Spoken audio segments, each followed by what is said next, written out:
This year, for the first time ever, new cases of cancer in the U.S. are expected to surpass 2 million.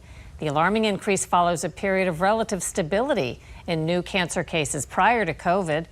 Experts disagree on the root cause. Some say it's just a backlog after so many people put off screenings during the shutdowns.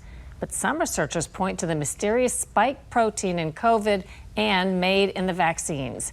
They say it's causing turbo cancers. Dr. Nathan Goodyear is a medical doctor, an alternative treatment homeopath, and integrative oncologist. He became interested in specializing in cancer after he developed a tumor in his adrenal gland. Turbo cancer describes what we see and what we've seen now for 4 years. And what we're seeing with the pandemic is cancer changing. There was cancer pre-pandemic and there's cancer post-pandemic. They are not the same thing. Describe how they're different.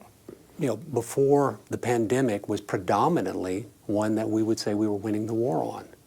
It's predominantly one over the age of 50. What we are now seeing is a shifting geographics. Younger and younger, more aggressive, and just weird things. I have seen many men, in fact in the last year, 4 men with breast cancer, many co-primaries, breast, pancreatic. These are rare, rare, rare things that you would see just a few instances in your clinical career. Other colleagues are seeing the same thing, and yet what we're told is, don't believe your eyes and don't believe your ears. Can you describe a moment when you started to think, post-COVID, or as it was underway, there's something different happening with the cancers here?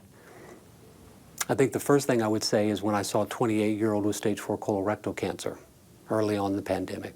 But when I saw a patient that was in remission, that had done amazingly well, stage 4 breast cancer, huge mass, huge lymphedema on morphine, got completely off of it, negative PET CT scan, travels to Connecticut for Christmas, travels home, gets COVID, 6 weeks, cancer's everywhere, and it doesn't respond to nothing, doesn't respond to anything. Those instances were a series of events. And that was the nail in the coffin that said, this is not the same thing.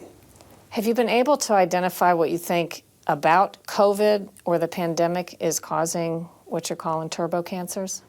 It's very clear in the literature. You take spike protein, whether injection or infection, doesn't matter. It will bind into a conglomerate with that lipopolysaccharide and accelerate inflammation by 50%.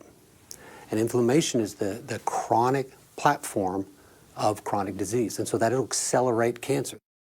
So aside from an awareness, because this is something people need to learn about and be aware of for anything to be done about it, what is it in terms of what you're telling people ought to be done?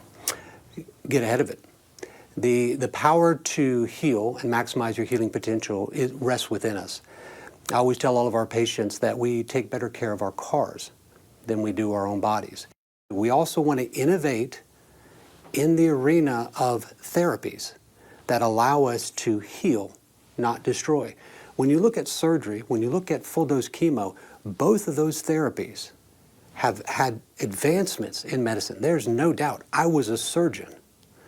But at the same time, both of those were born out of war. And with war, war destroys. War destroys the enemy, and war destroys everything around it. I think medicine needs a different approach. We need one that heals. Eliminate the tumor, but heal. So what we need to do is focus on therapies that heal. Dr. Goodyear is part of an effort now to test ivermectin in a study to find out whether it improves cancer survival.